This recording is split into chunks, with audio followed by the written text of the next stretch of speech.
បាទសួស្តីបងប្អូនជាទីស្រឡាញ់ទាំងអស់គ្នាខ្ញុំបកករណាខ្ញុំបាទសូមខត់ថ្វាយបង្គំប្រគុណម្ចាស់គ្រប់ព្រះអង្គតាមឋានានុក្រមនិងសូមគោរពលោកយាយតាបងប្អូនពុទ្ធបរិស័ទទាំងអស់ទោះនៅទីជិតឆ្ងាយក្តីដោយសេចក្តីគោរពនិងការរាប់អានបាទថ្ងៃនេះដែរខ្ញុំសូមលើកយកនៅឆ្នាំទាំង12ដែលមានរិស័យខ្ពស់មធ្យមនិងទាបដែលយើងហៅថារិស័យខ្ពស់រិស័យកណ្ដាលឬក៏រិស័យស្រកចុះបាទនៅក្នុងឆ្នាំទាំង12នេះទៅតាមលំដាប់លំដោយហើយប្រសិនណាបើជាបងប្អូនបានស្ដាប់លើកម្មវិធីនេះហើយត្រូវនឹងឆ្នាំដែល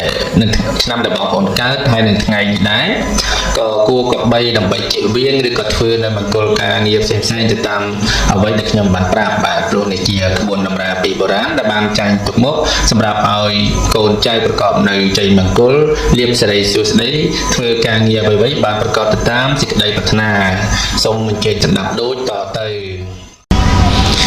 បាទសម្រាប់បងប្អូនដែលកើតឆ្នាំជូតនៅថ្ងៃស្អែកនេះគឺរិស័យខ្ពស់តែម្ដងបាទលេខសំណាងរបស់បងប្អូនគឺ925ហើយពណ៌សំណាងរបស់បងប្អូនគឺពណ៌សបាទសម្រាប់អ្នកដែលកើតឆ្នាំជូតនៅថ្ងៃស្អែកមានលៀបមានជ័យសិរីសួស្តីជ័យមង្គលច្រើនបាទកើតឡើងសម្រាប់ថ្ងៃស្អែកអញ្ចឹងសូមបងប្អូនទាំងអស់គ្នា comment លេខ925ហើយសម្លៀកបំពាក់ដែលយើងស្លៀកពាក់យកនៅហេងនៅថ្ងៃស្អែកហ្នឹង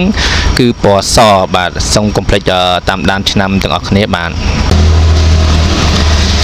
ឆ្នាំជូតសម្រាប់បងប្អូនដែលកើតឆ្នាំជូតធាតុទឹកពងទេវតាប្រុសរិស័យថ្ងៃនេះខ្ពស់តែម្ដងការរស់នៅប្រចាំថ្ងៃនៅក្នុងថ្ងៃនេះបាទមិនថាថ្ងៃណាទេតែយើងនិយាយថ្ងៃនេះគឺមានភាពសប្បាយរីករាយហើយម្យ៉ាងទៀតមានក្រុមមនុស្សចាំជួយយកអាសានិងជួយជ្រោមជ្រែងចំណិចក្រៅពីនេះបើលោកអ្នកធ្លាប់មានបញ្ហារឿងរ៉ាវពីមុនមកចម្រូងចម្រាសគ្នាយ៉ាងណានៅក្នុងថ្ងៃនេះគឺត្រូវដោះស្រាយបានដោយស្ងប់ស្ងាត់ទៅវិញចំណែកការងារផ្ដល់ផលល្អសម្រាប់ការងារតូចធំហើយក្រៅពីនេះក៏ផ្ដល់ផលទំនាក់ទំនងឬក៏ជាឱកាសមួយសម្រាប់លោកអ្នកចរចាកុងត្រាឬធ្វើអ្វីមួយខាងអចលនទ្រព្យឬក៏និយាយស្ដីទៅការត្រូវការទិញអ្វីពីគេអញ្ចឹងគឺយើងអាចទៅនិយាយបានក្នុងថ្ងៃហ្នឹងការចំនួនជួញដូរសម្រាប់អ្នកប្រកបរបររកស៊ីជួញដូរការទិញចូលលក់ចេញគឺមានភាពរស់រវើកហើយបានផលមកវិញច្រើនហើយបើចង់រកស៊ីចូលហ៊ុនជាមួយនឹងដៃគូក៏ល្អប្រសើរដែរតែត្រូវមើលសមាជិកភាពគេផងប្រយ័ត្នចាញ់បោកគេមិនថាពេលវេលាល្អថ្ងៃល្អខែឆ្នាំល្អយ៉ាងណាក៏ដោយតែយើងត្រូវប្រយ័ត្នបំផុតគឺការចាញ់បោកគេនឹងឯងបាទតែប្រយ័ត្នមែនតើចំណែកបញ្ហាស្នេហាកំណត់ក្រមុំមានការរីកលូតលាស់និងមានភាពសុខដុមរមនាប្រពៃទេចេះយកចិត្តគ្នាស្រឡាញ់គ្នារហូតបាទក្នុងថ្ងៃហ្នឹងតែចាត់ស្អែកតើដឹងឯងតែយើងនិយាយក្នុងថ្ងៃហ្នឹងបាទជាចុងក្រោយខ្ញុំបាទសូមសិទ្ធិពរជ័យសិរីសួស្តីជ័យមង្គលដល់បងប្អូនប្រុសស្រីអ៊ំពូមីងទាំងអស់ដែលកើតឆ្នាំជូតនៅថ្ងៃស្អែកនេះគឺមានសំណាងល្អងើហេងចូលឈឹបតែម្ដងតែកុំភ្លេច share វីដេអូនេះមួយហើយ comment ដាក់លេខ925ហើយស្អែកត្រូវស្លៀកសម្លៀកបំពាក់ពណ៌សដើម្បីជាពណ៌នាំសំណាងដែលយើងបន្ថែមទៀតបាទឥឡូវហ្នឹងឆ្នាំជូតបានកន្លងផុតទៅហើយយើងចាប់ផ្ដើមឈានចូលទៅឆ្នាំឆ្លូវបន្តទៀតបាទឥឡូវឈានចូលមកដល់ឆ្នាំឆ្លូវសម្រាប់បងប្អូនប្រុសស្រីដែលកើតឆ្នាំឆ្លូវរិស័យថ្ងៃស្អែកនេះគឺខ្ពស់ត្រដែតតែម្ដងបាទអត់ចុះហើយមិនមែនមធ្យមទេគឺខ្ពស់អញ្ចឹងគឺមានលាភសំណាងច្រើនតែតងជាមួយនឹងថ្ងៃស្អែកហ្នឹងបងប្អូនគឺត្រូវតែទទួលបាននៅជោគជ័យគ្រប់ភារកិច្ចទាំងអស់ហើយលេខដែលនាំសំណាងបន្ថែមទៅលើសំណាងរបស់យើងមួយទៀតនោះគឺ6 ដើមបាទ666ហើយពណ៌សំណាងដែលជាគ្រឿងបំពន់ឲ្យយើងមើលទៅឃើញឆ្លុះបញ្ចាំងធ្វើឲ្យអ្នកផ្សេងមើលមកយើងមានរិទ្ធអំណាចកាន់តែខ្លាំងទៅនោះគឺពណ៌ខៀវបាទអញ្ចឹងយើងមានបាទថារិស័យយើងខ្ពស់ទៅហើយតែអ្វីដែលយើងគួរធ្វើបន្ថែមទៀតនោះគឺយើងត្រូវ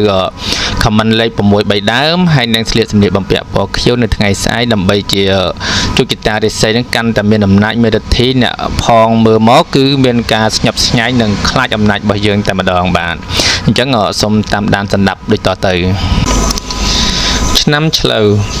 សម្រាប់បងប្អូនដែលកើតឆ្នាំឆ្លូវធាតុដីពងមនុស្សប្រុសរិស័យថ្ងៃនេះខ្ពស់ត្រដែត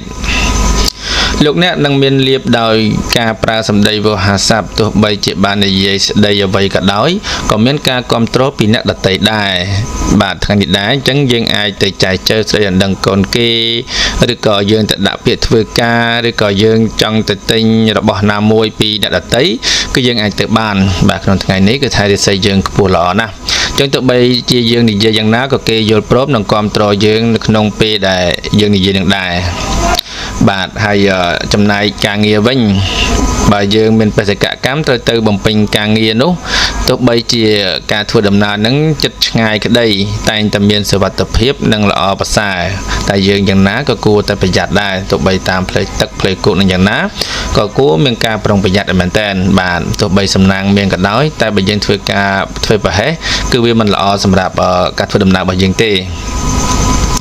ចំណែកមុខរបររកស៊ីជួញដូរវិញបាទជាអ្នកប្រកបមុខរបររកស៊ីមានការរីកលូតលាស់ទៅមុខជាលំដាប់បាទអញ្ចឹងយើងរកស៊ីថ្ងៃហ្នឹងកាក់កបហើយកុំតាមគេហៅតាណាតណីអីយើងខំប្រឹងរកស៊ីតិចទៅព្រោះថ្ងៃល្អរបស់យើងបើសិនណាថ្ងៃណាមិនសូវល្អចាំយើងអាចចេញដំណើរទៅរកផ្សេងទៅចំណែកបញ្ហាស្នេហាគូស្នេហ៍ជួបតែការរីករាយរកគ្នាទៅវិញទៅមកបាទឆ្នាំឆ្លូវថ្ងៃនេះគឺមានលៀបមានជ័យសិរីសួស្តីព្រមទាំងអាពាហ៍ពិពាហ៍ស្នេហាគូស្វាមីភរិយាមានសុភមង្គលបាទថ្ងៃនេះគឺថាយើងអាចធ្វើសពសារពើទាំងអស់គឺទទួលបានជោគជ័យសម្រាប់អ្នកដែលកើតឆ្នាំឆ្លូវបាទជាចុងក្រោយនេះក៏សូមផ្សិតពរជ័យសិរីសួស្តីជ័យយាមង្គលដល់បងប្អូនប្រុសស្រីដែលកើតនៅឆ្នាំឆ្លូវរាសីខ្ពស់នៅក្នុងវេលាឱកាសពេលនេះកុំភ្លេច share វីដេអូរបស់ខ្ញុំបាទហើយដាក់លេខ6 3ដើមហើយនឹងត្រូវស្លៀកសម្លៀកបំពាក់ពណ៌ខៀវនៅថ្ងៃស្អែកដើម្បីបង្ហាញឬក៏បញ្ចេញនូវឫទ្ធិអំណាចរបស់ខ្លួនបន្ថែមពីសំណាងរបស់យើងមួយជាន់ទៀតបាទអញ្ចឹងសូមកុំភ្លេចធ្វើតាមអ្វីដែលខ្ញុំបានប្រាប់ហើយនឹងទទួលបានជោគជ័យគ្រប់ភារកិច្ចទាំងអស់បន្ទាប់អំពីឆ្នាំឆ្លូវនេះទៅគឺយើងចូលទៅដល់ឆ្នាំខាលបន្តទៀតបាទសម្រាប់បងប្អូនដែលកើតនៅឆ្នាំខាលបាទឆ្នាំខាលរាសីនៅថ្ងៃស្អែកគឺមធ្យមមិនឡើងហើយក៏មិនចុះដែរគឺមធ្យមបាទលេខសំណាងរបស់បងប្អូនគឺជាលេខអ្វីទៅបាទគឺលេខ858បាទ858ហើយពណ៌សំណាងរបស់បងប្អូនគឺពណ៌ក្រហមឬក៏ពណ៌សបាទគឺជាលេខនាំសំណាងហើយនឹងពណ៌នាំសំណាងបាទអញ្ចឹងសូមបងប្អូនខមមិនលេខ858មួយទៅហើយនឹងស្លៀកពាក់សម្លៀកបំពាក់ពណ៌សឬពណ៌ក្រហមនៅថ្ងៃស្អែកដែលយើងប្រុងទៅចេញដំណើរទៅនិយាយសិកាឬក៏ទៅលក់ដូរឬក៏ធ្វើជំនួញជួញប្រែអ្វីគឺយើងស្លៀកពាក់ពណ៌ក្រហមឬក៏ពណ៌សហើយខមមិនលេខ858ដែលជាលេខនាំសំណាងលេខធ្វើឲ្យរាសីយើងកាន់តែមានពន្លឺភ្លឺថ្លាមេរិទ្ធីតេជះឈ្នះអស់មេសត្រូវទាំងពួងបាទអញ្ចឹងសូមតាមដានសន្តាប់ដូចតទៅឆ្នាំខាលសម្រាប់បងប្អូនដែលកើតឆ្នាំខាលរាសីថ្ងៃនេះល្អមធ្យមការរស់នៅប្រចាំថ្ងៃសម្រាប់ថ្ងៃនេះលោកអ្នកមិនគួរចេញក្រៅផ្ទះទេប្រយ័ត្នមានក្រុមមនុស្សចាក់រុកឆ្កឹះឆ្កៀលពីបញ្ហាអ្វីមួយធ្វើឲ្យរំខាននិងមានចំនួនពិវាទទាស់តែងគ្នាជាមួយស្ត្រីចាស់ហើយនឹងបង្កើនស្ត្រីថ្មីហើយគេបែរជាលួចសើចចំអកដាក់មកវិញអញ្ចឹងអ្នកទាំងអស់គ្នាត្រូវប្រយ័ត្នមែនទែនសម្រាប់អ្នកដែលកើតឆ្នាំខាលក្នុងថ្ងៃនេះត្រូវប្រយ័ត្នចំពោះមនុស្សដែលគេចាក់រុកឆ្កឹះឆ្កៀលឬក៏ពាក្យសម្ដីអ្វីមួយធ្វើឲ្យយើងមានបញ្ហាស្ត្រីចាស់មិនទាន់ដោះស្រាយស្ត្រីថ្មីក៏ថែមទៀតបាទគួរប្រយ័ត្នមែនទែនចំណែកកិច្ចការងារការប្រកបការងារទោះធ្វើអ្វីមួយក៏ដោយលោកអ្នកក៏បីមានការប្រយ័ត្នប្រយែងបន្តិចហើយត្រូវចងចាំថាទោះលោកអ្នកប្រកបកិច្ចការអ្វីក៏ដោយការបានឆ្លើយតបមកវិញនោះមិនជាទីគាប់ចិត្តប្រមាណទេក្នុងការងារដែលយើងបានធ្វើបែរថាយើងធ្វើខំប្រឹងណាស់តែលទ្ធផលបានទៅវិញមិនសូវល្អទេក្នុងថ្ងៃហ្នឹងអញ្ចឹងយើងល្មមបានដែរការធ្វើចំនួនជួញដូរអ្នកប្រកបរបររកស៊ីជួញដូរពេលព្រឹកមានភាពរកម្មរកុសច្រើនប៉ុន្តែថ្ងៃបន្តិចពេលព្រះអាទិត្យរះពេញ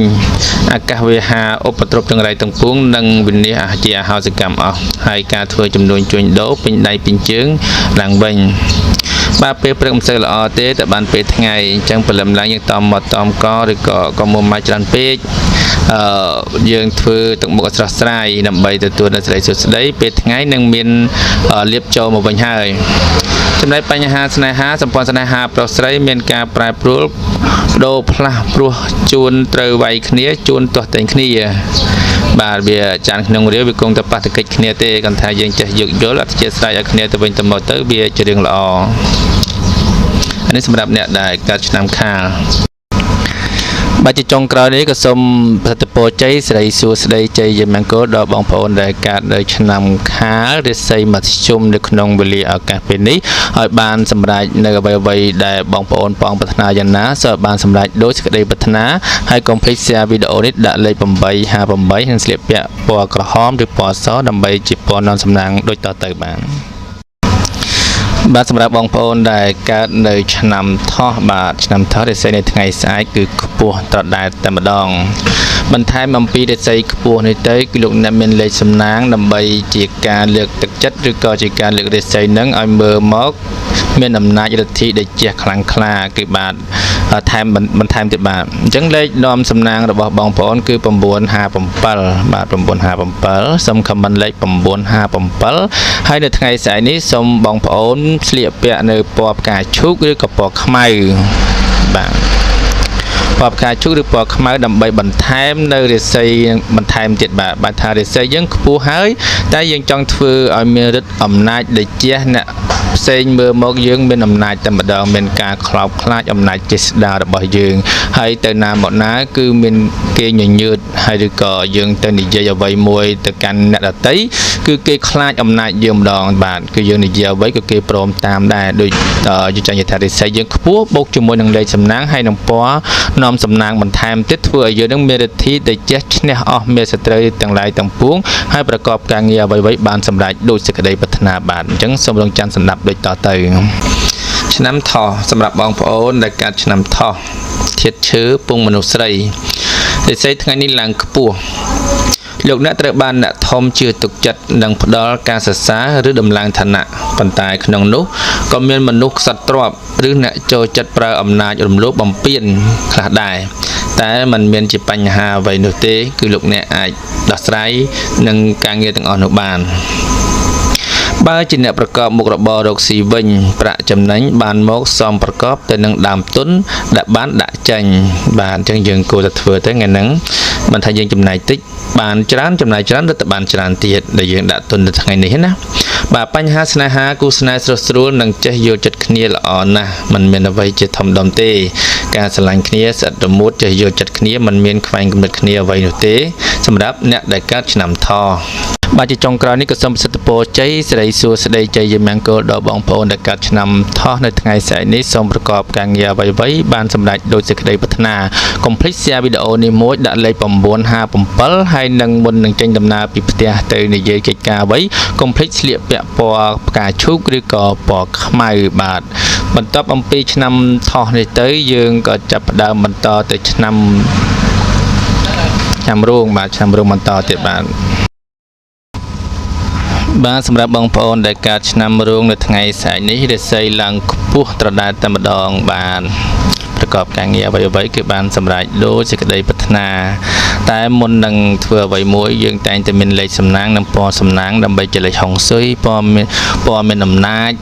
តិចជះបារមីគេមើលមកខ្លោបខ្លាចជាច្រើនបាទអញ្ចឹងលេខសំណាងរបស់បងប្អូនដែលកើតនៅឆ្នាំរោងថ្ងៃស្អែកនេះរាសីខ្ពស់គឺលេខ321បាទលេខ321ហើយពណ៌ដែលនាំសំណាងបន្ថែមទៀតនេះគឺពណ៌បៃតងទឹកប្រាក់ឬក៏ពណ៌លឿងបាទ3ពណ៌ហ្នឹងបងប្អូនអាចស្លៀកពាក់មួយណាក៏បានដែរបាទគឺគេមើលមកមានអំណាចទៅជះឈ្នះអស់មេសត្រូវទាំងពួងទាំងឡាយប្រកបការងារអ្វីៗបានសម្រេចដោយសេចក្តីប្រាថ្នាហាស្ដីទៅកាន់អ្នកណាអ្នកនោះតែងតែក្រែងរឯងចិត្តនិងយល់ស្របទៅតាមគំនិតរបស់ខ្លួនបាទសូមរងចាំស្ដាប់ដូចតទៅឆ្នាំរោងមនុស្សប្រុសស្រីណាដែលកើតឆ្នាំរោងធាតុមាសពងទេវតាប្រុសថ្ងៃនេះដួងចិត្តរាសីឡើងខ្ពស់ត្រដែតតែម្ដងថ្ងៃនេះបើជួបផលវិបាកអ្វីគឺតែងតែមានក្រុមមនុស្សចូលមកត្រួសត្រាយចង្អុលបង្ហាញផ្លូវឲ្យដើរជៀសវាងឲ្យផុតពីភាពលំបាកទាំងពួងនោះដែរបាទការងាររាល់ថ្ងៃការរស់នៅរាល់ថ្ងៃបើសិនណាជាក្នុងថ្ងៃហ្នឹងអ្នកទាំងអស់គ្នាដែលកើតឆ្នាំរោងនឹងជួបបញ្ហាអ្វីក៏ដោយ តែងតែមានអ្នកភូមិផងរបងជាមួយឬក៏បណ្ឌិត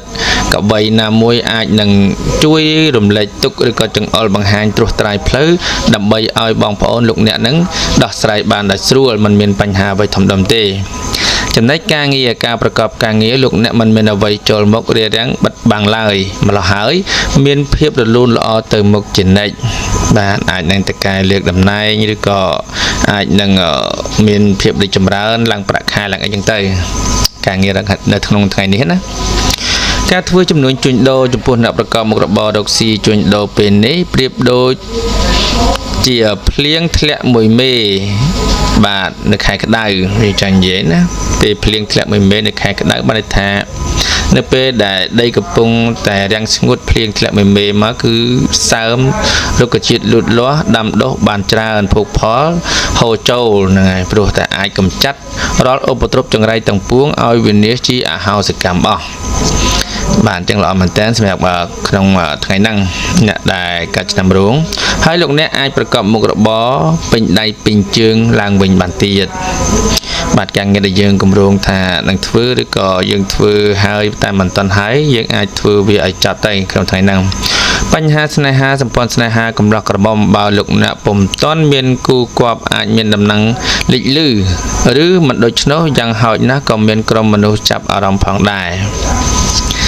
អញ្ចឹងសម្រាប់អ្នកដែលមិនទាន់មានគូគឺអាចនឹងដឹងដំណឹងថាមានគេចង់ចែកចៃឬក៏យើងទៅស្ដីដណ្ដឹងគេហើយតែគេមិនទាន់ឲ្យយោបល់មកវិញក៏យើងអាចមានដំណឹងថាល្អសម្រាប់យើងឲ្យចូលទៅម្ដងទៀតអញ្ចឹងទៅអានេះសម្រាប់អ្នកដែលអត់មានគូតែបើអ្នកមានគូហ្នឹងក៏មានភាពល្អល្អអឿនមានអារម្មណ៍ស្រស់ស្រាយជាមួយនឹងគូស្វាមីភរិយាហ្នឹងនេះសម្រាប់អ្នកដែលកាត់ឆ្នាំរោងបាទជាចុងក្រោយនេះក៏សូមប្រសិទ្ធពរជ័យសិរីសួស្តីជ័យយមង្គលដល់បងប្អូនដែលកើតឆ្នាំរោងនៅថ្ងៃស្អែកនេះរាសីខ្ពស់ត្រដែតប្រកបការងារអ្វីៗឲ្យបានសម្រេចដោយសេចក្តីប្រាថ្នាកុំភ្លេច share វីដេអូនេះមួយដាក់លេខ321និងស្លៀកពាក់ពណ៌បៃតងទឹកប្រាក់និងពណ៌លឿងដើម្បីជាជោគជតារាសីនាំងើហេងបាទនាំងើហេងឲ្យកាន់តែមានអំណាចទៅជះបារមីឈ្នះអស់មេសត្រូវទាំងឡាយទាំងពួងនៅក្នុងថ្ងៃស្អែកនេះបាទសូមអរគុណសូមជម្រាបលាបាទសម្រាប់បងប្អូនដែលកើតនៅឆ្នាំអាសាញ់នៅថ្ងៃស្អែកនេះគឺរាសីមិនឡើងមិនចុះនោះទេបាទតែកំបារម្ភអីជាមួយនឹងការងារប្រចាំថ្ងៃគឺប្រព្រឹត្តទៅរលូនដោយសពមួយដងអញ្ចឹងបន្ថែមអំពីរាសីមធ្យមនេះដែរគឺយើងមានលេខសំណាងគឺលេខ412ដែលជាលេខធ្វើឲ្យរាសីរបស់បងប្អូនមធ្យមទៅជាល្អបាទហើយនឹងពណ៌ដែលជាពណ៌នាំសំណាងពណ៌មានឫទ្ធិទៅជះឈ្នះអស់មេសត្រូវទាំងឡាយទាំងពួងគឺពណ៌ក្រហមបាទអញ្ចឹងសូមបងប្អូនដែលកើតនៅឆ្នាំអាសាញ់នៅថ្ងៃស្អែកនេះសូម comment លេខ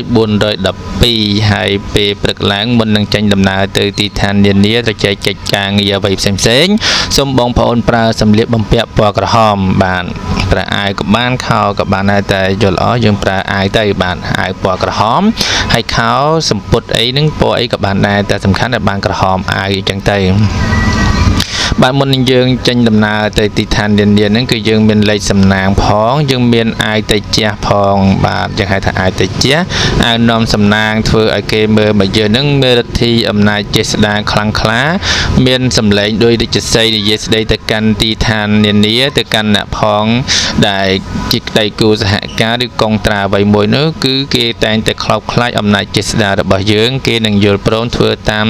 សំណុំពររបស់យើងបាទអញ្ចឹងសូមបងប្អូនរងចាំស្ដាប់ដូចតទៅឆ្នាំអាសាញ់ធាតុភ្លើងពងមនុស្សប្រុសរាសីថ្ងៃនេះល្អជាមធ្យមការរស់នៅប្រចាំថ្ងៃនៅក្នុងថ្ងៃនេះដែរការធ្វើដំណើរជីវិតរបស់លោកអ្នកស្ថិតនៅលើកំណត់ផ្លូវមិនសូវជាល្អប្រហែលទេមានបញ្ហាច្រើនចូលមកយាយីនាំជួបស្ថានភាពលំបាកបាទក្នុងថ្ងៃនេះគឺថាទាំងផ្លូវកាយផ្លូវចិត្តគឺពិបាកតែម្ដងចំពោះការងារវិញសម្រាប់ថ្ងៃនេះបញ្ហាការងារផ្ទាល់ខ្លួនគឺមានភាពភ្លឺថ្លាហើយធ្វើអ្វីតែងតែជឿនលឿនក្រន់គប់បំណងត្រឡប់មកវិញបាទគ្រាន់បើបន្តិចចំពោះការងារការធ្វើចំនួនជួញដូរថ្ងៃនេះលោកអ្នកប្រកបការងាររកស៊ីជួញដូរលោកអ្នកត្រូវតែក្តាប់ឱកាសនេះឲ្យឆ្លងផុតកុំឲ្យឆ្លងផុតដោយអត់ប្រយោជន៍ បាទយើងអាចប្រកបមុខរបរថ្មីឬផ្លាស់ប្ដូរទីកន្លែងលក់ដូរក៏កាន់តែប្រសើរបើសិនជាក្នុងថ្ងៃនេះទីតាំងចាស់លក់មិនសូវបានយើងអាចផ្លាស់ប្ដូរទៅទីតាំងថ្មីបាននេះសម្រាប់អ្នកកើតឆ្នាំរោងឆ្នាំម្សាញ់ពីចំណែកបញ្ហាស្នេហាកំឡោះក្រមុំបើស្គាល់ចិត្តខ្លាំគ្នាយូរហើយជាឱកាសល្អបំផុតក្នុងការនិយាយគ្នាអំពីគម្រោងរៀបអាពាហ៍ពិពាហ៍បាទកុំឲ្យខាត់ពេលយូរនៅក្នុងថ្ងៃនេះយើងអាចមានសិទ្ធិមានអំណាចឬក៏យើងមានឥទ្ធិពលដើម្បីទៅនិយាយគេទុនចិត្តឬក៏គេព្រមលើកកូនឲ្យអញ្ចឹងសម្រាប់បុរសហើយសម្រាប់អ្នកដែលមានគូអ្នកដែលគូសម្រាប់អ្នកដែលមានគូហើយគឺមានភាពលោកល្អឿនជាមួយគ្នានៅក្នុងថ្ងៃហ្នឹងបាទជាចុងក្រោយនេះក៏សូមប្រសិទ្ធពរជ័យសិរីសួស្តីជ័យជាមង្គលដល់បងប្អូនប្រុសស្រីដែលកើតនៅឆ្នាំម្សាញ់រាសីមធ្យមនៅក្នុងវេលាឱកាសពេលនេះក៏សូម share នៅវីដេអូនេះមួយហើយដាក់លេខ412បាទជាលេខនាំសំណាងហើយមុនចេញដំណើរទៅទីឋាននានានិយាយស្ដីកុងត្រាឬធ្វើអ្វីមួយសូមពាក់ខោអាវពណ៌ក្រហមបាទសម្លៀកបំពាក់ពណ៌ក្រហមដើម្បីជាអាវទៅជាឈ្នះអស់មាសត្រូវទាំងឡាយទាំងពួងបន្ថែមពីលើកពីរាសីរបស់យើងមធ្យមទៅជាល្អធ្វើឲ្យអ្នកដែលជាម្ចាស់ដៃគូឬក៏ភាគីម្ខាងទៀតនោះមើលមកយើងមានឫទ្ធិអំណាចទេចាស់ឈ្នះអស់មានស្ត្រីទាំងឡាយទាំងពួងយើងនិយាយអ្វីក៏គេព្រមគេស្ដាប់ធ្វើតាមយើងដែរសូមសេចក្តីប្រាថ្នារបស់បងប្អូនដែលនៅថ្ងៃស្អែកនេះសូមបានសម្រេចដូចសេចក្តីប្រាថ្នាបាទសម្រាប់បងប្អូនដែលកើតនៅឆ្នាំមមីនៅថ្ងៃស្អែកនេះបាទគឺរាសីឡើងខ្ពស់ត្រដែតតែម្ដងបាទគឺថាប្រកបការងារអ្វីៗតែងតែបានសម្រេចដោយសេចក្តីប្រាថ្នាបន្ថែមពីលើនៃសំណាងខ្ពស់ហើយរាសីខ្ពស់នេះទៀតគឺមានលេខសំណាងបាទគឺលេខ836ជាលេខនាំសំណាងបន្ថែមពីលើរាសីនឹងទៀតបូករួមជាមួយនឹងពណ៌បាទពណ៌ត្រជាក់តែយើងពាក់អាវត្រជាក់ដែលត្រូវទៅតាមពណ៌តាមក្បួនខ្នាតគឺពណ៌ប្រផេះបាទនៅថ្ងៃស្អែកនេះសូមបងប្អូនដែលកើតនៅឆ្នាំមមីរាសីខ្ពស់ឡើងត្រដែតនេះសូមខមមិនលេខ836ហើយមុននឹងចេញដំណើរទៅទីឋាននានាចរចាកិច្ចការកុងត្រាលក់ដូរទិញចូលនឹងយ៉ាងណាសូមពាក់អាវពណ៌ប្រផេះបាទបន្ថែមពីលើនៅរាសីរបស់បងប្អូនទៀតនោះគឺពណ៌ប្រផេះនេះគឺជាអាវទៅជះឈ្នះអស់មាសត្រូវទាំងឡាយទាំងពួងដើម្បីឲ្យភាគីដៃគូរបស់យើងមើលមកយើងនឹងមានឫទ្ធិអំណាចទេជះខ្លាំងក្លានិយាយស្ដីទៅកាន់អ្នកណាអ្នកនោះតែងតែមានការយល់ស្របព្រមទៅតាមអ្វីដែលយើងចង់បានបាទអញ្ចឹងសូមសន្តាប់ដូចតទៅឆ្នាំមមីសម្រាប់បងប្អូនដែលកើតឆ្នាំមមីធាតុភ្លើងពងទេវតាស្រីដួងចតារាសីថ្ងៃនេះខ្ពស់ត្រដែតតែម្ដងការរស់នៅប្រចាំថ្ងៃនៅថ្ងៃនេះគឺផ្ដល់ផលល្អសម្រាប់លោកអ្នកធ្វើអ្វីមួយដែលជារឿងសំខាន់ពីព្រោះថាផលដែលឆ្លើយតបគ្រាន់ជាទីគាប់ចិត្តបាទល្អប្រសើរណាស់ក្នុងថ្ងៃនេះកិច្ចការងារការប្រកបការងារវិញលោកអ្នកតែងមានមនុស្សជួយជ្រោមជ្រែងច្រើនហើយទោះធ្វើអ្វីក៏តែងតែអាចទម្លុះទម្លាយដល់ចាប់ចុងចាប់ដើមទៀតផងការធ្វើជំនួញជួញដូរសម្រាប់អ្នកប្រកបរបររកស៊ីជួញដូរទាំងការជួញដូរទីជិតទីឆ្ងាយមិនថាផ្លូវគោកផ្លូវទឹកតែងមានសុវត្ថិភាពសុខភាពល្អនិងអាចរកផលកម្រៃគ្រប់គ្រាន់ក៏ជាទីកក់ក្ដៅដែរបាទអញ្ចឹងយើងមិនថាទៅណាទៅណីទេសុខភាពក៏យើងមិនមានផលអ្វីរំខានការធ្វើដំណើរទៅមកក៏សុវត្ថិភាពល្អទៀតបាទសម្រាប់អ្នកកើតឆ្នាំមមីថ្ងៃនេះសម្ព័ន្ធភាពស្នេហាកំឡោះក្រមុំបើមានលក្ខណៈទុំជូរហើយជាពេលវេលាល្អសម្រាប់រៀបចំចូលដល់ចាស់ទុំផងដែរបាទបើជ្រុលជ្រោះហើយឬក៏ស្រឡាញ់គ្នាមែនទែនហើយយើងអាចនឹងដល់ពេលវេលាដើម្បីនឹងផ្សំផ្គុំគ្នាឲ្យខ្លាយជាប្តីប្រពន្ធពេញច្បាប់តែម្ដងទៅនេះសម្រាប់អ្នកដែលកើតឆ្នាំមមីបាទសម្រាប់អ្នកដែលកើតឆ្នាំមមីនៅក្នុងថ្ងៃនេះបាទជាចុងក្រោយនេះក៏សូមប្រសិទ្ធពរជ័យសិរីសួស្តីជ័យជាមង្គលដល់បងប្អូនដែលកើតនៅឆ្នាំមមីនៅថ្ងៃស្អែកនេះសូមប្រកបការងារអ្វីៗបានសម្រេចដោយសេចក្តីប្រាថ្នាហើយកុំភ្លេច share នៅវីដេអូនេះដាក់លេខ836មុននឹងចេញដំណើរទៅទីឋាននានាគឺពាក់អាវដេកជះគឺពណ៌ប្រផេះបាទ គឺពណ៌ប្រភេទដែលជាអាវធ្វើឲ្យលោកអ្នកមានរទ្ធីអំណាចខ្លាំងក្លាទៅចាស់ឈ្នះអស់មេសត្រូវទាំងឡាយទាំងពួងនិយាយស្ដីទៅកាន់ទីឋាននានាធ្វើឲ្យភាគីឬក៏ដៃគូរបស់យើងនឹងមានការយល់ព្រមឬក៏ធ្វើតាមអ្វីដែលយើងបានប្រាប់ដោយសេចក្តីប្រាថ្នាបានបាទសម្រាប់បងប្អូនដែលកើតនៅឆ្នាំមមេរាសីនៅថ្ងៃស្អែកនេះគឺមិនឡើងហើយក៏មិនចុះដែរបាទគឺរាសីមធ្យមបាទបន្ថែមពីរាសីមធ្យមនេះដែរគឺមានលេខសំណាងសម្រាប់ញាតិយោងបងប្អូនឲ្យពីមធ្យមទៅជាល្អនោះគឺលេខ1 3ដងបាទ111អញ្ចឹងសូមបងប្អូនដែលកើតនៅឆ្នាំមមេសូមខមមិនលេខ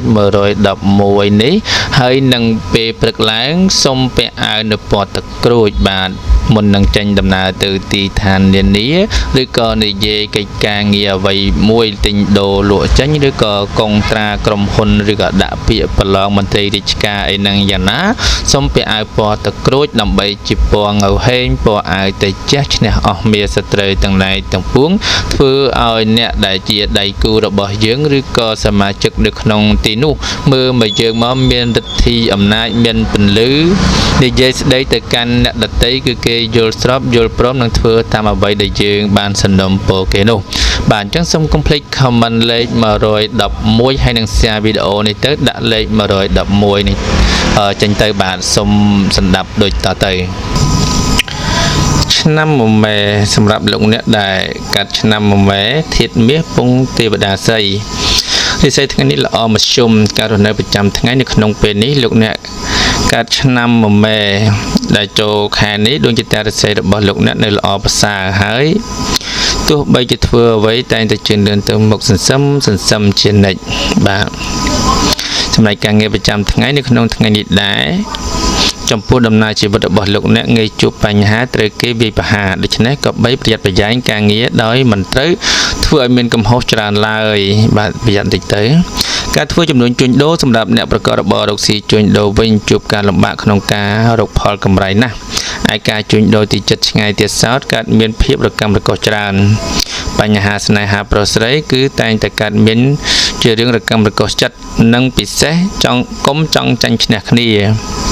បាទអញ្ចឹងយើងត្រូវចេះយល់ចិត្តគ្នាតិចទៅសម្រាប់ឆ្នាំមេថ្ងៃនេះគួរតែមានការប្រយ័ត្នប្រយែងឲ្យមែនតើបាទជាចុងក្រោយនេះក៏សូមប្រសិទ្ធពរជ័យសិរីសួស្តីជ័យយាមង្គលដល់បងប្អូនដែលកើតនៅឆ្នាំមមេនេះសូមឲ្យប្រកបទៅនឹងសេចក្តីសុខសេចក្តីចម្រើនប្រាថ្នាអ្វីបានសម្រេចដោយសេចក្តីប្រាថ្នាកុំភ្លេច share នៅវីដេអូនេះដាក់លេខ111ហើយមុននឹងចេញដំណើរទៅទីឋាននានាស្លៀកពាក់សម្លៀកបំពាក់ពណ៌ទឹកក្រូចបាទមុននឹងនិយាយស្ដីឬក៏ចុះកុងត្រាទិញដូរលក់ចេញនឹងយ៉ាងណាសូមពាក់អាវពណ៌ទឹកក្រូចសូមឲ្យប្រកបនៅសេចក្តីសុខសេចក្តីចម្រើនប្រាថ្នាអ្វីបានសម្រេចដោយសេចក្តីប្រាថ្នាបាទសម្រាប់បងប្អូនដែលកើតនៅឆ្នាំវោកបាទរាសីនៅថ្ងៃស្អែកនេះគឺខ្ពស់ត្រដែតតែម្ដងបាទប្រាថ្នាអ្វីបានសម្រេចដោយសេចក្តីប្រាថ្នាបន្ថែមពីលើរាសីនេះទៀតដែរគឺយើងមានលេខសំណាងដើម្បីជួយជ្រោមជ្រែងឲ្យបងប្អូនបានសម្រេចកាន់តែល្អប្រសើរជាងនោះទៀតនោះគឺលេខសំណាង284អញ្ចឹងសូមបងប្អូនកុំភ្លេច comment លេខ284ហើយ share វីដេអូនេះចេញទៅដាក់លេខ284ដើម្បីជាលេខហុងស៊ុយលេខនាំសំណាងធ្វើឲ្យបងប្អូនប្រកបការងារអ្វីបានសម្រេចបន្ថែមពីលើជោគជតារាសីរបស់យើងទៀតបាទរួមផ្សំជាមួយនឹងពណ៌សំណាងគឺពណ៌ផ្ទៃមេឃបាទហៅថាអាវតិចឈ្នះអស់មាសត្រូវទាំងឡាយទាំងពួងនៅពេលដែលថ្ងៃស្អែកនេះបងប្អូនចរចេញយាត្រាធ្វើដំណើរទៅទីឋានណាសូមឲ្យបងប្អូនប្រកបទៅនឹងសេចក្តីសុខសេចក្តីចម្រើនរកពេលវេលាប្រាថ្នាអ្វីបានសម្រេចដោយសេចក្តីប្រាថ្នាបើសិនណាជាបងប្អូនធ្វើតាមអ្វីដែលខ្ញុំប្រាប់នេះគឺបងប្អូនទទួលបាននូវលាភសំណាងយុស័កបុណ្យស័កឬក៏និយាយស្ដីទៅកាន់អ្នកដទៃតែងតែធ្វើឲ្យបងប្អូនប្រកបទៅដោយជ័យជំនះគ្រប់ពេលវេលាទាំងអស់បានសូមស្ដាប់ដូចតទៅឆ្នាំវោកសម្រាប់បងប្អូនដែលកើតឆ្នាំវោកធាតុដែកពងយៈប្រុសរាសីថ្ងៃនេះឡើងខ្ពស់ត្រដែតតែម្ដងលោកអ្នកឈានចូលមកដល់ថ្ងៃនេះនឹងបានរួចផុតពីសេចក្តីសៅហ្មងទាំងឡាយដែលធ្លាប់កើតមានពីពេលមុនមកខណៈពេលនេះដែរលាភសំណាងរបស់លោកអ្នកនឹងកើតមានឡើងវិញដែលធ្វើឲ្យលោកអ្នករីករាយបើជាអ្នកប្រកបមុខរបររកស៊ីវិញរកស៊ីផ ផលចំណេញដែលទទួលបានអាចនឹងសន្សំទុកដាក់បានច្រើនចំណែកបញ្ហាស្នេហាតែងមានចំណងមេត្រីភាពគ្នាយ៉ាងល្អិតល្អន់សិតរមុតតែម្ដងបាទអញ្ចឹងឆ្នាំពោធថ្ងៃនេះគឺល្អមែនតើបាទលៀបជ័យហូរចូលគ្រប់ទិន្ទិវារាត្រីមកសម្រាប់ថ្ងៃនេះ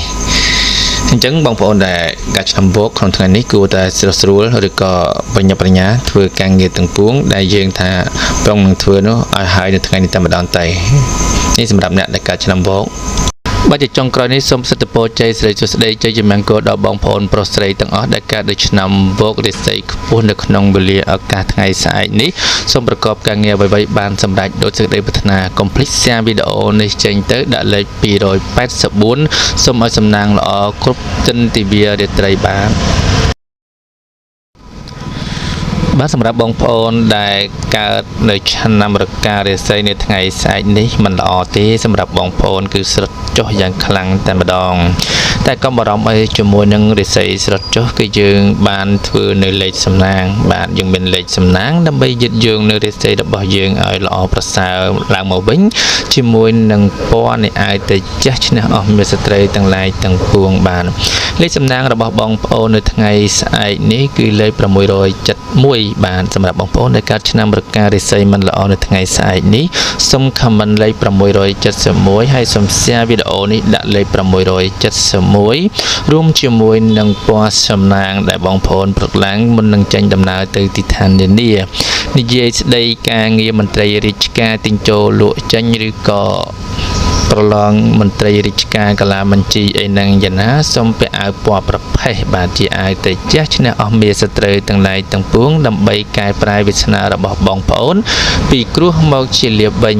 អញ្ចឹងបងប្អូនកុំភ្លេច comment លេខ671ជាលេខសំណាងហើយនឹង share វីដេអូនេះចេញទៅដាក់លេខ671បន្ទាប់មកបងប្អូនព្រឹកឡើងមុននឹងចេញដំណើរទៅទីឋាននានានិយាយស្ដីកិច្ចការងារមន្ត្រីរាជការនឹងយ៉ាងណាសូមកុំភ្លេចពាក់អាវពណ៌ប្រផេះមុននឹងចេញដំណើរទៅសូមរងចាំសន្តាប់ដូចតទៅបាទឆ្នាំរកាសម្រាប់បងប្អូនដែលកើតឆ្នាំរកាធាតុដែកពងយៈប្រុសនៅក្នុងថ្ងៃនេះរាសីសុទ្ធចុះយ៉ាងតដែលតែម្ដងបាទមិនសូវល្អទេដែលកើតឆ្នាំរកានៅថ្ងៃនេះដំណើរជីវិតប្រចាំថ្ងៃនៅក្នុងថ្ងៃនេះដែរដំណើរជីវិតរបស់លោកអ្នកមិនល្អទេម្ល៉េះហើយបើចង់ធ្វើអ្វីមួយសំខាន់បើពន្យាពេលបានក៏ល្អប្រសើរដែរបាទមិនថាទៅទីណាកុងត្រាឬក៏ទៅធ្វើអីទេឬក៏យើងចេញដំណើរទៅណាក៏ដោយបើសិនថ្ងៃហ្នឹងមិនអាចទៅបានយើងកុំទៅព្រោះវារិស័យមិនល្អទៅក៏អត់បានផលដែរអាចនឹងមានបញ្ហាដល់ខ្លួនទៀតព្រមទាំងអ្នករួមដំណើរជាមួយបាទអញ្ចឹងយើងក៏បានតន្ត្រីក្នុងថ្ងៃហ្នឹងណាចំណែកកិច្ចការងារដែលឡាយនៅក្នុងថ្ងៃនេះវិញការប្រកបការងារតែមានបញ្ហាទាំងស្ទះហើយពិសេសអាចមានបំណោះពាក្យសម្ដីជាមួយនឹងមនុស្សក្បែរខ្លួនបន្តិចបន្តួចផងការងាររាំងស្ទះធ្វើអីក៏មិនបានទៅដល់កន្លែងធ្វើការស្មុគស្មាញពេលខ្លះអាចនឹងចាស់កំហឹងទៅដល់លើអ្នកចិត្តខ្លួនទៀតអញ្ចឹងវាជាបញ្ហាមួយដែលធ្វើឲ្យលោកអ្នកមានផលប៉ះពាល់សតិអារម្មណ៍យ៉ាងច្រើនអញ្ចឹងបើសិនជាអាចយើងគួរតែកុំប្រើពាក្យសម្ដីឬក៏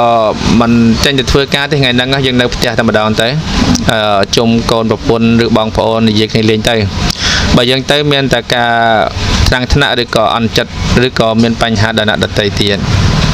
ការធ្វើចំនួនជួញដូរអ្នកប្រកបរបររកស៊ីជួញដូរការរកផលកម្រៃមិនត្រូវលោភលន់ឡើយបើពុំនោះទេប្រយ័ត្នបាត់ដៃទៅទេត្រឡប់មកផ្ទះវិញបាទយើងរលល្មមទៅក្នុងថ្ងៃហ្នឹងបើសិនណាជាលោភលន់ពេកអាចនឹងខាតបង់ពេលខ្លះបាត់ទាំងដើមបាត់ទាំងចុងត្រឡប់មកផ្ទះវិញ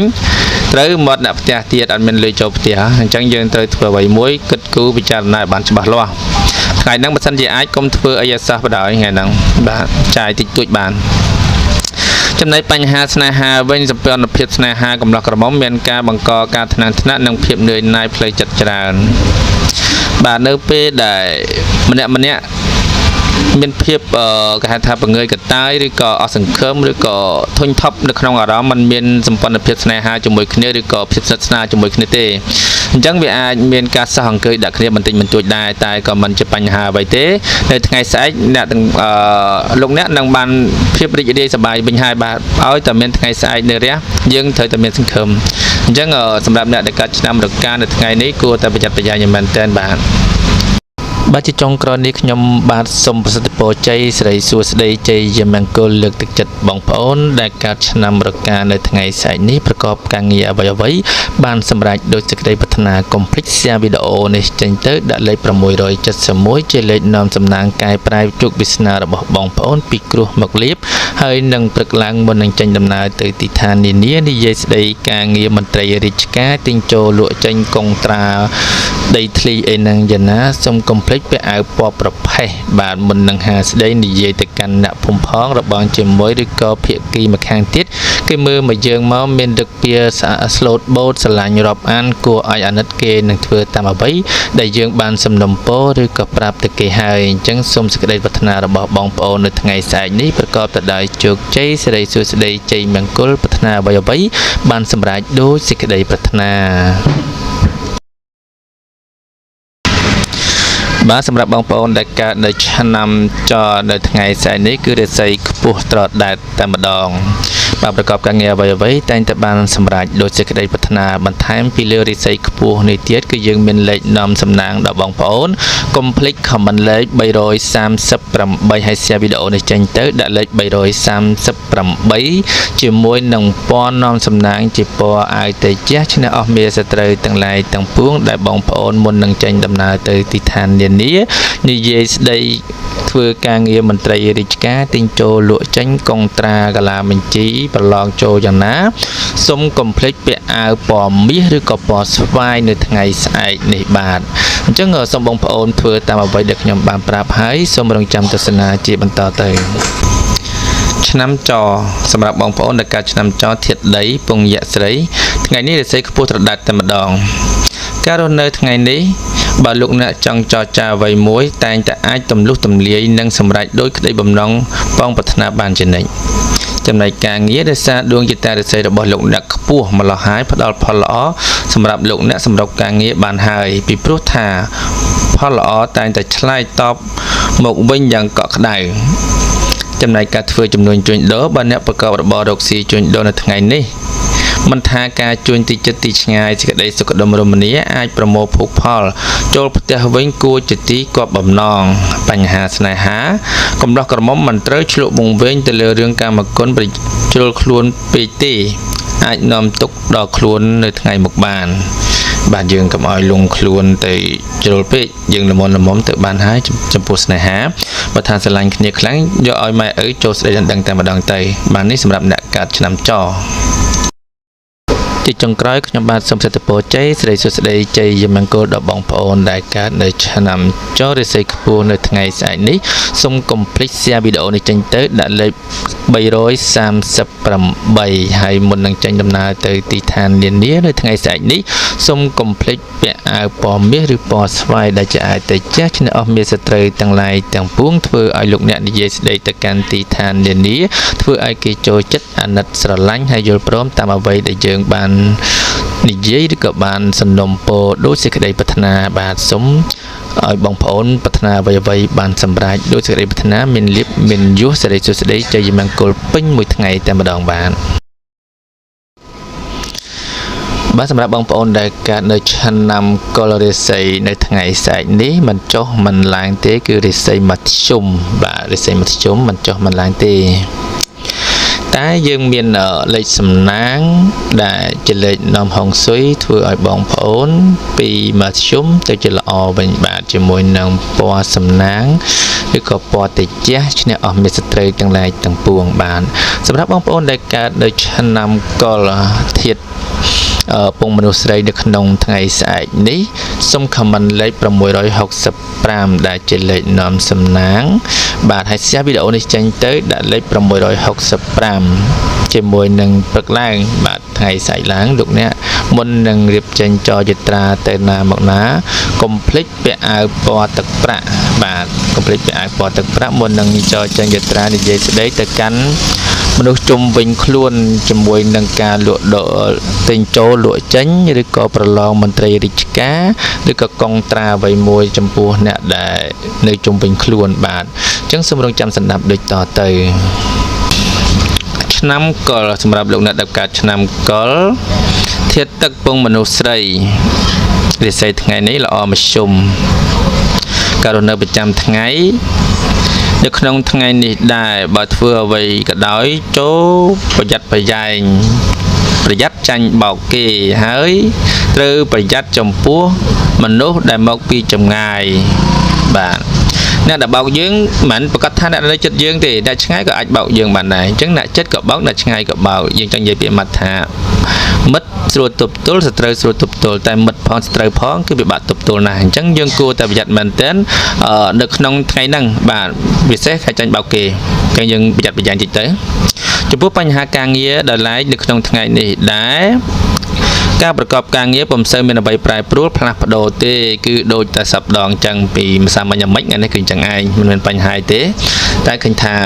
បើម្សិលមិញវាអន់ថ្ងៃនេះក៏វាខន់បានដែរយើងគិតតែប៉ុណ្្នឹងទៅបានដែរការធ្វើចំនួនជួញដូរមានការប្រែប្រួលផ្លាស់ប្ដូរអត់ឈប់ឈរនេះទេត្រូវប្រយ័ត្នប្រយែងពាក្យសម្ដីបន្តិចទើបអាចជៀសផុតពីចំនួនណាមួយកាត់ឡើងជាមួយក្រុមមនុស្សនៅក្បែរខ្លួនឬសំបីតែមនុស្សមកពីចម្ងាយវាត្រឹមត្រូវហើយសម្រាប់អ្នកដែលជាការរកស៊ីវាសំខាន់ទៅលើសម្ដីគេថាអណ្ដាតជាអាចកន្លងបានសុកទុកផងក៏ព្រោះអណ្ដាតអញ្ចឹងបើសិនណាជាយើងធ្វើចំនួនជាមួយនឹងអតិថិជនឬក៏អ្នកមកពីចម្ងាយអីវាដាច់ម៉ូយហើយបាទឬក៏អាចនឹងមានទំនាស់ពាក្យសម្ដីជាមួយនឹងអ្នកលក់ដូចគ្នាក៏បានដែរអញ្ចឹងយើងគួរប្រយ័ត្នប្រយែងបន្តិចរឿងសម្ដីហ្នឹងបញ្ហាស្នេហាគូក្រងប្តីប្រពន្ធគូស្នេហ៍កំឡោះក្រមុំពោះម៉ាយមីម៉ាយក្តីនោះពុំសូវយករឿងចាស់មកកុំសូវយករឿងចាស់មកនិយាយច្រើនពេកវាការជំនួសវិវាទរស់នៅមិនល្អទេបាទវាមិនសុខសាន្តណាគេថាគោដីកុំដាស់រឿងចាស់កុំរំលឹកអញ្ចឹងរឿងណាដែលវាអត់ប្រយោជន៍កន្លងផុតទៅហើយគួរកុំរំលឹកវិញបាទយើងព្យាយាមរំលឹកនៅអតីតកាលដែលល្អអតីតកាលដែលមិនល្អយើងបោះបង់ចោលទៅបើមិនអញ្ចឹងទេលោកអ្នកនឹងផ្ដល់នៅផលវិបាកឬក៏ឆ្លោះទាស់ទែងគ្នាមើលមុខគ្នាមិនត្រង់ដោយសារតែយករឿងអត់ប្រយោជន៍ហ្នឹងយកមកនិយាយដដែលធ្វើឲ្យមានបញ្ហាទាំងអស់គ្នាអញ្ចឹងបាទអញ្ចឹងគួរតែប្រយ័ត្នប្រយែងពាក្យសម្ដីកាយវិការឬក៏រឿងចាស់អីហ្នឹងកុំយកមករំលឹកឲ្យសោះនេះសម្រាប់អ្នកដែលកើតឆ្នាំកុរបាទសម្រាប់ជាចុងក្រោយនេះសម្រាប់បងប្អូនដែលកើតនៅឆ្នាំកុរនេះខ្ញុំបាទសូមសិទ្ធិពរជ័យសិរីសួស្តីជ័យមង្គលដល់បងប្អូនគ្រប់គ្នាឲ្យប្រកបទៅនឹងសេចក្តីសុខសេចក្តីចម្រើនប្រាថ្នាអ្វីៗបានសម្រេចដូចសេចក្តីប្រាថ្នាកុំភ្លេច share វីដេអូនេះចេញទៅដាក់លេខ